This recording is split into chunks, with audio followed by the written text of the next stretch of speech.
Number 10. Fantastic Beasts 4. The new movie has technically already been planned by Warner Brothers, but it hasn't officially been confirmed, and the future of the franchise looks bleak, partly due to Miller's erratic behavior. Before the release of The Secrets of Dumbledore, Variety reported that the studio was waiting to see how the 3 films were received before making the tough decision about whether or not to go forward with the remaining 2 movies. But at this time, the major Ezra Miller problem that the studio has on their hands is dampening the future success of all the DC Expanded Universe projects until a firm decision is made about how to handle the star's offset issues. The actor has starred in all 3 Fantastic Beasts films, playing Credence Barebone, and is also set to headline the upcoming Flash movie. However, due to the actor's legal woes, the filmmakers have decided to drop them in the spin-off film. And with the other controversies surrounding the Fantastic Beasts trilogy, including J.K. Rowling's anti-trans comments, it's clear that any planned sequels are more or less dead in the water. Number 9. Very first arrest. In June of 2011, Miller was a passenger in a vehicle that got pulled over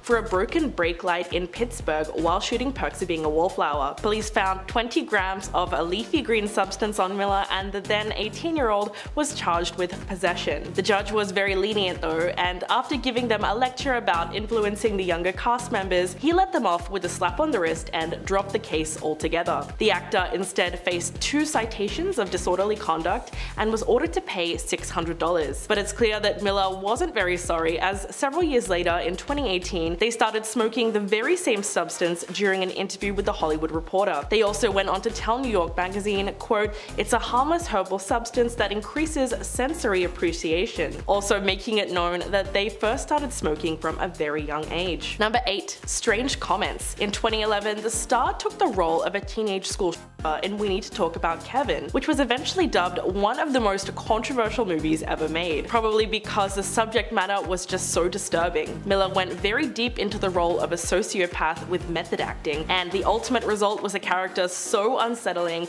that they said it even bothered some of their friends. Quote, "I do get a certain kind of validation and gratification from the way people will sort of approach me tentatively, with a little bit of fear after they see the film." The admission by itself is not that strange, but when you look at Miller's interview with Vogue several years later, they asked the writer if she would like to see the crossbow that their character used to attack several classmates in the same film. They apparently keep the crossbow in their house and jump at the opportunity to show it to anyone who asks them about the movie. Number 7. Investigated by CPS. This incident was not widely known at all because it happened in 2015 when Willow was barely a teenager. Jada admitted on the Red Table Talk in 2019 that she was furious after Child Protective Services showed up to the family home to investigate whether or not her daughter Willow was being starved. It all started when a 14-year-old Willow was photographed while lying in bed next to her shirtless family friend, who was 20 at the time. While she insisted that the photo was innocent, it was definitely extremely controversial, and CPS also thought so too. So they decided to intervene after the agency received a complaint accusing the Smiths of starving their teenager. When recalling the incident, Jada admitted that it was the first time she got really furious. Quote, "I was looking at the lady and the whole time I was thinking, you could be helping so many kids right now, and you're wasting your time with a child who has everything they need." According to the actress, both Willow and Jaden exhibited passive behavior throughout the visit and said that it was like their own personal protest to being investigated by the agency. Number 6. Substance misuse. When Jada was young, she had some very real issues dealing with the addiction that came with substance misuse. She also acknowledged that she drank excessively and used all kinds of narcotics. Quote, "For me, drinking red wine was like drinking a glass of water. I drank a lot in high school, and then I went on to mix everything up." She then recalls a time that she mixed a variety of illicit substances that are a dangerous combination when used together. While on her talk show, she recounted before her mother and daughter that she was high functioning during the week and consumed almost no alcohol for several days, but spent her weekends at parties. Quote, "From Thursday to Monday morning, it was non-stop. Things went on like this for a while, until one episode that changed everything forever. It was in 1996, during the filming of The Nutty Professor, that a young Jada went to work still high off one of her partying binges, and she was in very bad condition. She went on to say that she passed out on set and told everyone it must have been from expired medication, and that was the wake-up call she needed. So when looking back on that time, she sees the whole thing as a miracle." Number 5. Marriage to Will. In December of 1997, the couple got married. A year later, Jaden, their first child, was born. In 2000, they became the parents of a girl they named Willow, although her marriage had already surpassed 2 decades, which is a really long time when you look at other Hollywood couples. There were many secrets about their real feelings towards each other that were kept hidden from the public eye. Jada eventually confessed that at first she did not want to marry Will. She was 3 months pregnant at the time and felt that she was pressured to say I do. Quote,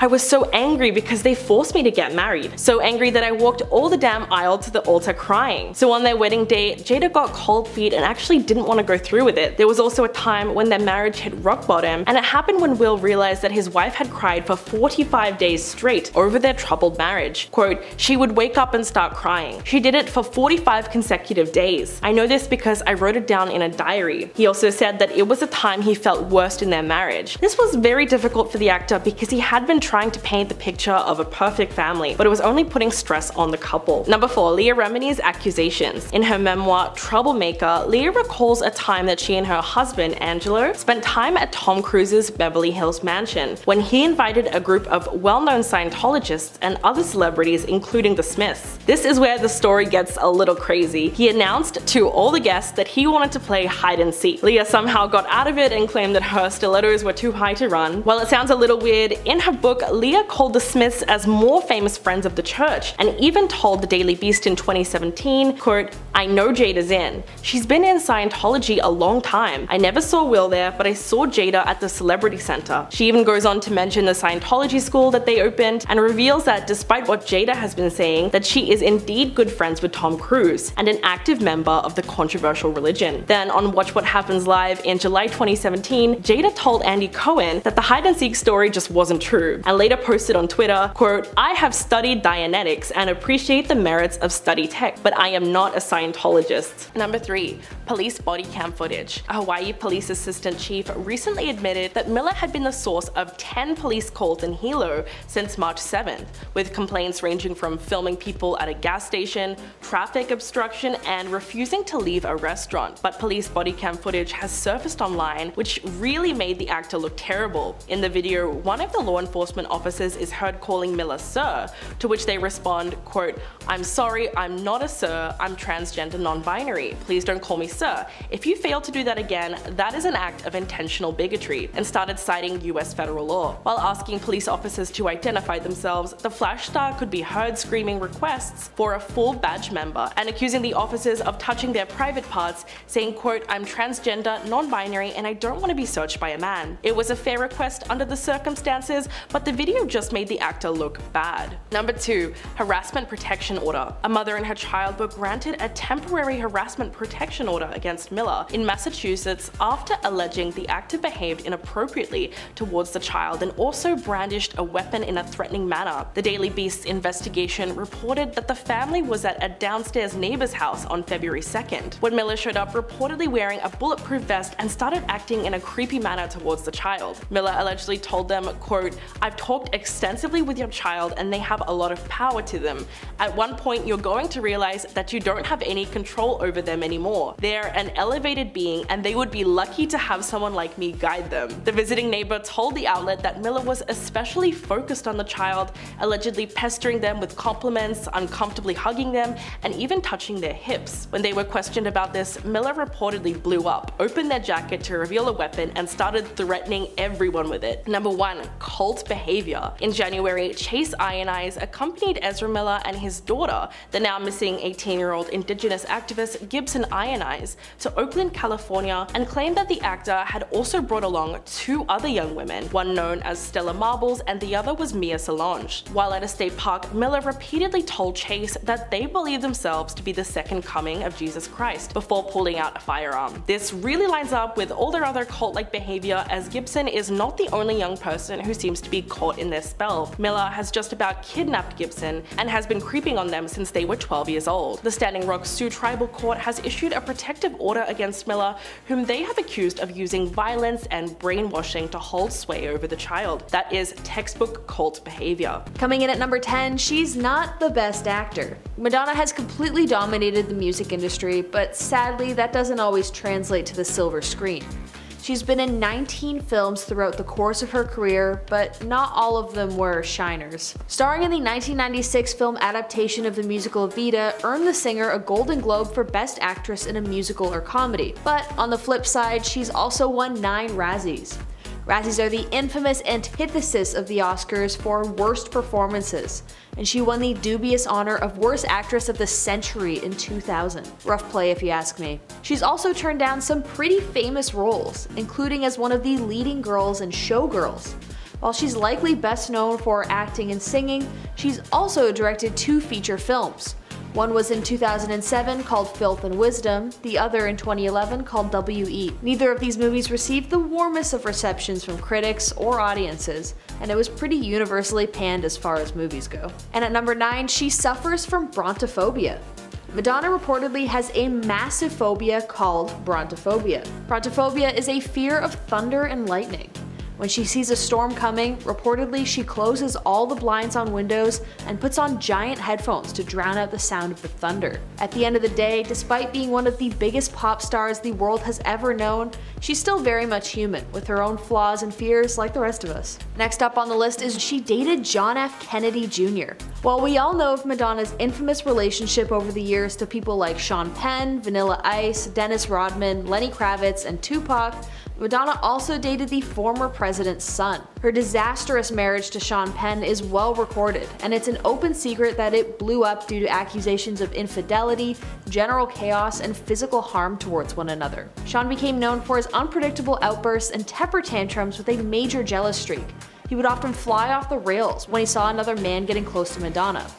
That being said, following her messy divorce from Sean Penn, Madonna briefly dated John F. Kennedy Jr. for 6 months. In a memoir penned about the president's son that spends a bit of time delving into his romantic past, he's been linked to other celebrities like Darlie Hannah and Sarah Jessica Parker. But one of the least documented relationships he's been in was surprisingly with Madonna. Madonna was far from a big hit with the Kennedy family, with the pop star heavily leaning into the Marilyn Monroe imagery, can't imagine Jackie Kennedy being a big fan of that one, and the general disapproval of her religious iconography for fashion purposes. But the brief relationship absolutely did not last long, mostly because despite Madonna's recent past with Sean Penn, she actually found Kennedy to be much more frightening. Quote, whereas Sean would act out, perhaps give a photographer a body shot just to vent, somehow John's way seemed more personal.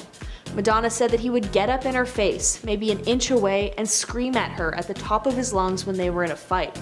I'm glad she left when she did. Number 7. Failed music career. Miller's passion for singing didn't end after they began pursuing their acting career. Their band, Sons of an Illustrious Father, has over 22,000 monthly listeners on Spotify, which means that despite Miller's fame and notoriety, the band hasn't really seen much success over a decade of making music. So things started to make sense when in May of this year, 2 musicians came forward accusing Miller of stealing music they worked on and releasing it without giving them credit. Music producer Oliver Ignatius and rapper Guy Scavera claimed that the actor stole the music they worked on together and posted it to social media without credits. Ignatius met up with Miller in both the Northeast and Hawaii to collaborate on new music, but soon realized that they, quote, seemed to be on a very dangerous spiral, and said that working with the actor actually felt like pulling teeth. In fact, they called their behavior atrocious, belligerent, threatening, and incredibly aggressive. But after Ignatius quit the project, Miller then posted the unfinished music online, including songs that they had not worked on together at all. Now Ignatius plans to file a court order for Miller to take the music down. Number 6. Altercations with fans. The Flash actor has had so many disturbing and at times violent altercations with fans that there's almost too many to mention. One was actually captured on video in 2017 at a San Diego Comic-Con event, when a fan jokingly asked Miller to smell their breath, and Miller responded by kissing the fan directly on the mouth, planting a big kiss on the man's lips without clear consent. The trouble is that Miller seemed to be slightly intoxicated in the video, leading fans to question if they were drunk. And in a since deleted tweet, a disturbing video shows Miller choking a woman at a bar in Iceland. The incident took place after Miller was approached by a group of eager young fans, and the actor appeared to lose their temper at the young woman for no apparent reason. She was then grabbed by the throat and thrown to the ground. But the actor seemed to have evaded a lot of heat for the altercation, as some fans claim that it's still a joke. Number 5. Vermont farm. Up until now, people have only been able to speculate about what really goes on in their Vermont farm, but recently a new report has made headlines alleging even more concerning activity involving the actor and people that are underage. According to Rolling Stone, Miller is currently housing a 25-year-old mother and her 3 young ones at their elusive home that they share with their bandmates and friends. The report suggests that the property doubles as an unlicensed farm, which grows a certain leafy green substance and is also littered with weapons. The mother claims that the actor helped her escape the domestic violence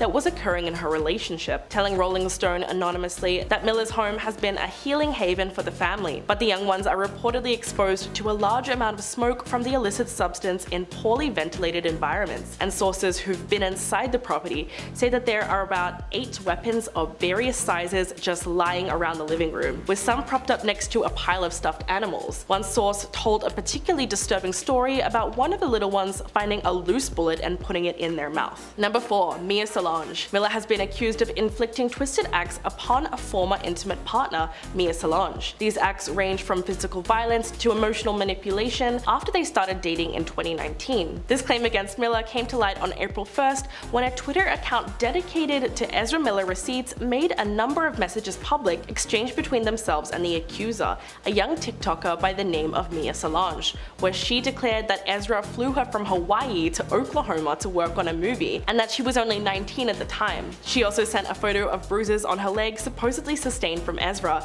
claiming that he would aggressively bite her. Solange's claims against Miller would garner more widespread attention on April 23rd after they shared a now deleted video montage to TikTok featuring photos of the two, most of which were previously seen in the screenshot of their camera roll, and declared, quote, "Ezra Miller is not a good human and I can finally say so without being terrified." Sounds like it was an absolute nightmare. Coming in at number 3, Madonna doesn't like being a material girl. One little known fact about Madonna is that she has remarked that she regrets ever recording the track that would become her moniker, Material Girl. It is one of her most famous songs and became the nickname that she is most often represented by. Similarly, she also doesn't feel like she wants to be associated with a song like a virgin either. Quote, "I like them both because they were iconic and provocative at the time, but also they're so unlike me. I am not a materialistic person, and I certainly wasn't a virgin. And by the way, how can you be like a virgin? I like the play on words. I thought they were clever. They're so geeky, they're cool." She also said that she never expected Material Girl to become as big of a hit as it was. Quote, "I've never been a good judge of what things are going to be huge or not. I'm resourceful, and if I ended up in a log cabin in the middle of the forest, that would work too. These things are not mandatory for my happiness. That's what I meant by I'm not a materialistic person." Coming in at number 2, Madonna and Prince wanted to make a musical together. In a 1989 interview with Madonna, she was asked who her musical aspirations are, and she named Prince as a vocalist that she admired. She then discussed her collaboration called Love Song. Quote, "We've been friends for years and admire each other's work, so we'd always talked about getting together to write. And in fact, there was a moment last year where we were possibly going to write a musical together. I went to a studio in Minnesota and worked on some stuff just to get a feel of what it would be like to collaborate." She then stated that her and Prince had a lot of difficulty creating a completed track. After she worked with him consistently for a few days, she left the studio. She no longer had any interest in writing a musical with him. Then, a while later, Prince approached Madonna with a demo that she enjoyed, but they ended up having to write the full track together long distance because Prince lived in Minneapolis and Madonna hated Minneapolis. The track, Love Song, did not chart the Billboard Hot 100. And finally at number 1, Madonna regrets posing naked for her book. While this article was posted quite a few years ago when Madonna was 49 years old, and she's 63 now, Madonna has stated that she seriously regrets posing naked so often in her youth. In her 1992 book, Sex, she believes that the reception of it was less about the beauty of the female form and expressing sexuality, and more so about how people branded her as an exhibitionist. She admitted that, at one point, she was much less adventurous, branding herself as prude. Quote, "I really was not getting up to much. I don't think I was as naughty as I could have been. I was quite straight. I was a geek when I was young. I did not really do much that was interesting." I think from what I got from this interview, it was less about the actual posing naked that she regrets, but more so about the public's reception about the book. It branded her as loose rather than expressing beauty through art. First up on our list today is Marlon Brando. Marlon Brando is considered to be one of the most handsome Hollywood stars to grace the silver screen. He is also known for being an extremely talented actor who led a bit of a rough and tumble life. But what you may not know is that his ladies' man attitude resulted in various affairs and marriages, and well, 8 kids, with the actor adopting 3 additional kids on top of that. And sadly, some of these children would have extremely unhappy lives. In 1990, one of Marlon Brando's sons, Christian, shot his sister Sheehan's boyfriend. Apparently, he had suspected that Sheehan's boyfriend was harming her physically, and so Christian ended up taking his life when the altercation escalated. He was charged with manslaughter and served 6 years in prison. Sadly, that wasn't the only horror that the Brando children would go through, as only 5 years later, Sheehan tragically ended up taking her own life after a diagnosis with schizophrenia and a steady mental decline. Next on the list is Liv Tyler. We all know her as the stunning half-elf woman in Lord of the Rings. She's also known as the daughter of Steven Tyler, the eccentric frontman of Aerosmith. However, that wasn't always the case. Liv Tyler was originally born as Liv Rundgren, and she believed that the famous musician and music producer Todd Rundgren was her father. However, a chance encounter as an 8-year-old with Steven Tyler started to unravel Liv's true parentage. During the meeting, Steven pointed out the eerie similarities between his own daughter and Liv, which led to her mother finally confessing the secret. Liv wasn't related to Todd at all, and in fact, her mother had kept the secret to protect her daughter because Steven was going through some serious substance issues at the time of their brief relationship. Liv eventually changed her last name to Tyler, but kept Rundgren as her middle name in homage to the man who raised her as his own at some point. Damn, I wish I had 2 rock star dads. Next up is MMA legend Ronda Rousey. She's got a spectacular record, and it's impossible to penetrate her amazing fighting legacy as she has cemented herself as one of the greats. Her personal life though, well, a little touchier. In fact, Ronda has a history of aggression in her past relationships, having violently harmed an ex-boyfriend. She is also a conspiracy theorist who has some extremely harmful opinions. She shared on her Twitter that she believes that the horrifying Sandy Hook incident was actually a manufactured incident and that the people and children involved were actually actors. I can't think of anything more harmful and disgusting than promoting that the real-life harm of was done to take away guns from Americans. Ronda shared the video and described it as, quote, extremely interesting and a must-watch documentary. Eventually, after obvious backlash, Ronda deleted the video and her manager attempted to scrub any trace of it from the internet, which obviously didn't happen because it is in fact the internet. And at number 7, a bug was named after her. Listen, I know this one's out there and it's really not even a secret or something you try to hide. I just thought it was fun, so I'm putting it in. I wish the video was titled Top 10 Madonna Facts because this lady is interesting, alright? Sue me.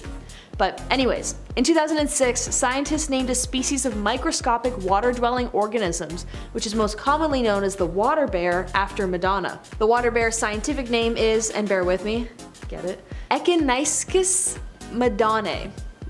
Don't quote me on that. It's also called a tardigrade, which is much easier. Although I'm sure it's because the researchers just loved Madonna's music, naming a bug after her is quite fitting, and I'd be proud to share a name with the water bear because it's basically invincible. Living for upwards of 120 years without food or water while withstanding harsh environmental conditions, these bugs are absolute tanks. For someone as resilient as Madonna, I'm sure she has some pride for her little bug, as both of them have managed to remain strong and consistent throughout their lives. Although it is weird that a water bug born on the same day as Madonna will outlive her by quite a few decades. Coming in at number 6, she kissed Drake at Coachella and it was so awkward. Okay, this one definitely isn't a secret considering how extensive the media coverage was, but I'm struggling here, so give me a break. At Coachella in 2015, Madonna appeared during a Drake performance where she danced around him while he was sitting in a chair. Then she went right up to him and basically stuck her tongue down his throat on stage for all to see. The shocked look on Drake's face afterwards definitely wasn't pleasant, and the non-consensuality of it all was definitely an extremely hot topic. Coming in at number 5, Madonna reminded Beyonce and Jay-Z that she is the master. Again, also not a secret because people ran with it, but Madonna has posted a Photoshop picture of Jay-Z and Beyonce gazing at photos of Madonna's album. She captioned it, quote, learning from the master. People were pissed that a white woman used the term master to show her superiority over two black individuals. In response, Madonna didn't delete the post, but she did edit the word master out of it so it just said learning instead. I guess that works too. Coming in at number 4, she didn't actually move to New York City with only $35. Okay, so this one may be a bit disputed, but there may not be tons of truth to the infamous up-and-coming Madonna story. The legend is that Madonna left her small rural town where she lived with her 5 other siblings and traveled to one of the most expensive cities in the world, New York. Apparently, she also only had $35 in her pocket and used that money to claw her way up to fame. It is a true rags to riches story about using pure willpower and drive to become one of the greatest stars of all time. But it may not even be true.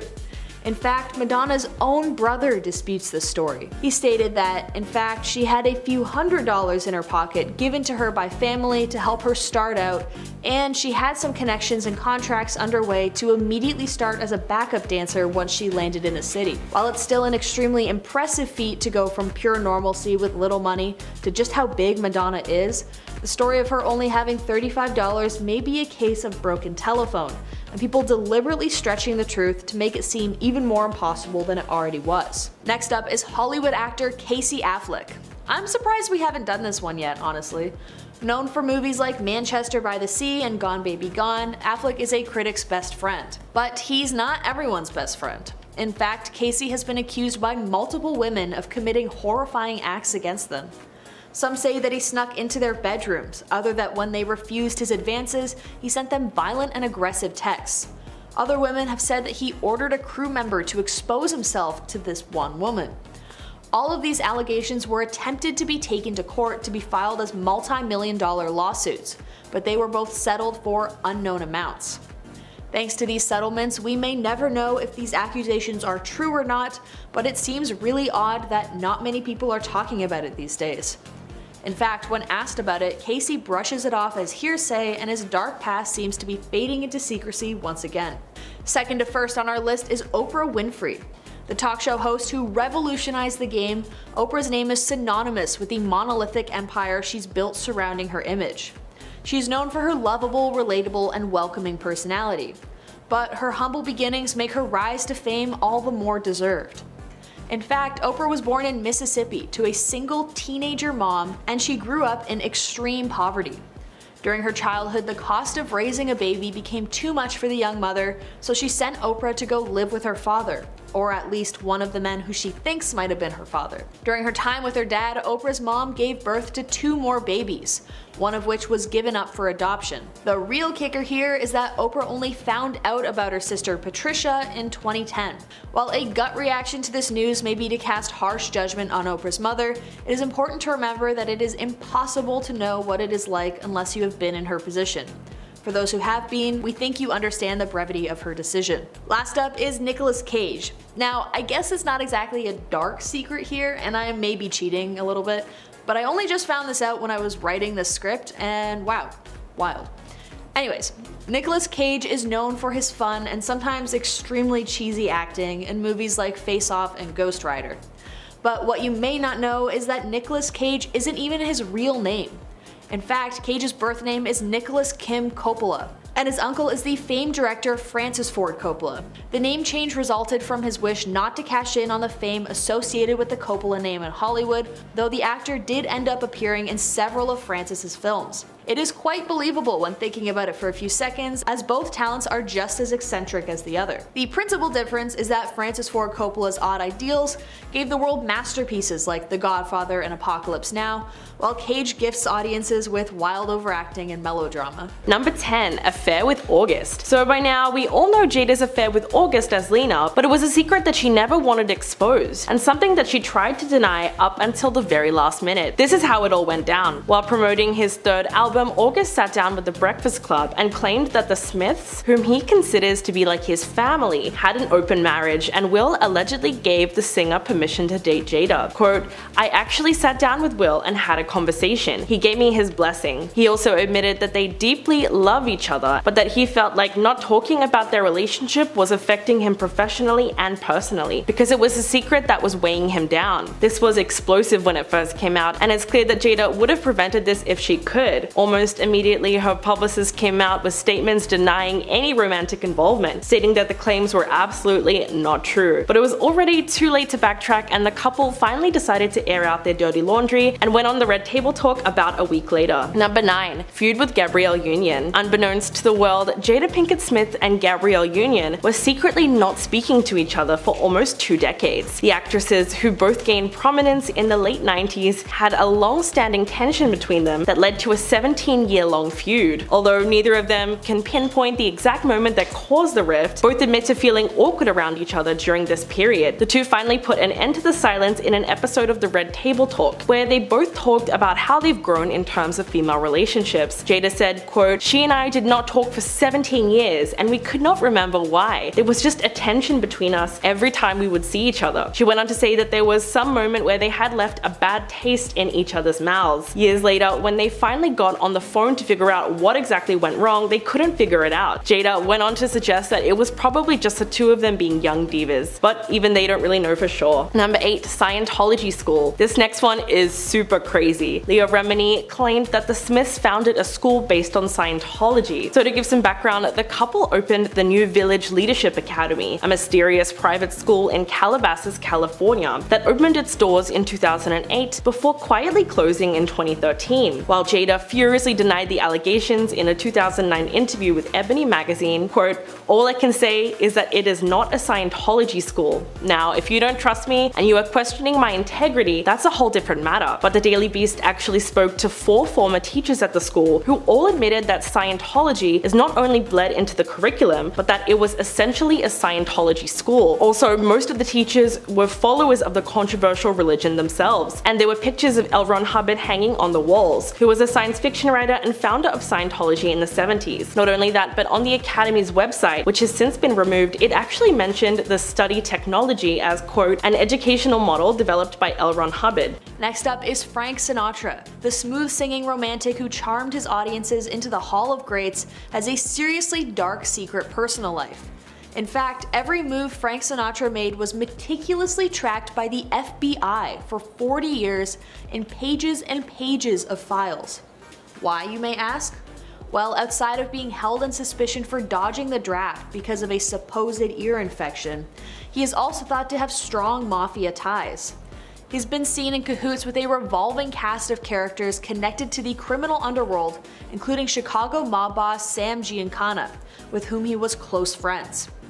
Apparently, the FBI was so closely tracking Sinatra because he had introduced Sam to John F. Kennedy's campaign for presidency in an attempt to deliver Union votes. Dodging the draft and electing John F. Kennedy, Sinatra is a man after my own heart. Next up is the actor who portrayed Spider-Man in the original Spider-Man movies, you know, the ones with the PlayStation font. Well, Toby Maguire has had an insane childhood that was largely hidden from the public when he became an A-lister. He came from a very financially strained family.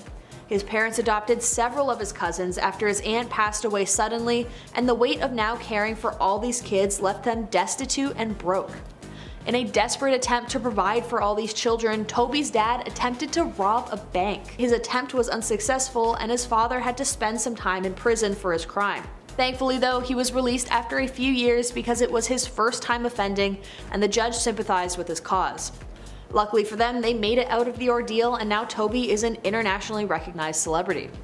Next on the list is Kevin Spacey, and not for what you might think, because really nothing can keep what he did a secret, and his attempts at hiding it are abysmal at best. But what you may not know is that there are more than a few skeletons in his closet, and he's got one secret that I actually didn't know. Kevin's left-leaning political views are very well known, so it may come as a surprise that his father was vehemently racist and believed that white people were a superior race. Kevin refuses to talk about his father, but his siblings have opened up a handful of times about their traumatic childhood, often describing their father as an evil monster.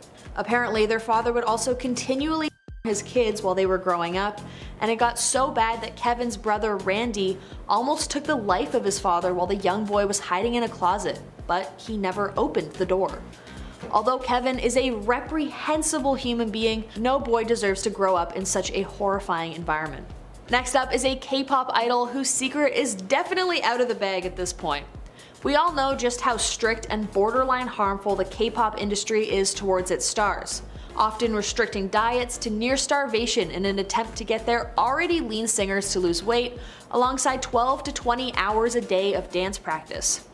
But one K-pop idol from the band Bang Bang has some dark underground secrets that only recently came to light. Seungri was sentenced last year to 3 years in prison for the crime of running an underground nightclub that bet heavily on foreign casinos where gambling is illegal.